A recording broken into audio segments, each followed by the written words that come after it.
Growing up in the roughest part of the city, I never thought I'd be telling this story. But here I am, and it's one that changed how I view the whole right versus wrong debate. It was a typical Friday evening when they first showed up.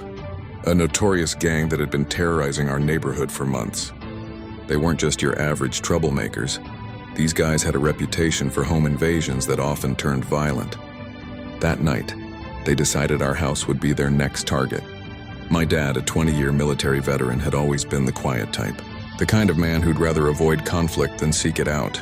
But there was something else about him. Something I'd only seen in glimpses during training exercises he'd sometimes let me watch. A switch that, when flipped, transformed him from my gentle father into the soldier he'd been trained to be. When the gang started breaking through our back door, that switch flipped. What happened next has been debated in our community ever since. Some call it excessive, others call it justified. My dad used his military training to protect us, and while everyone survived, 3 gang members ended up in the hospital. The media had a field day. Veteran uses military tactics against local youth. That was just one of the headlines.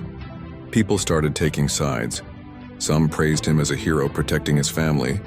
Others questioned whether his response was too extreme. The debate raged on local news, in coffee shops, and at PTA meetings.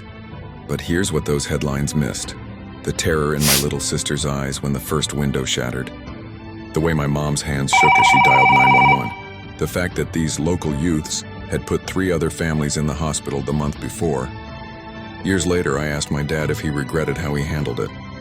He looked at me with those same steady eyes and said, "Son, in life you'll face moments where the right choice isn't the easy choice, but when it comes to protecting your family, you do what needs to be done." The controversy eventually died down. The gang moved on to easier targets. But that night taught me something profound about the gray areas of morality. Sometimes protecting what you love means making choices that not everyone will understand, and maybe that's okay.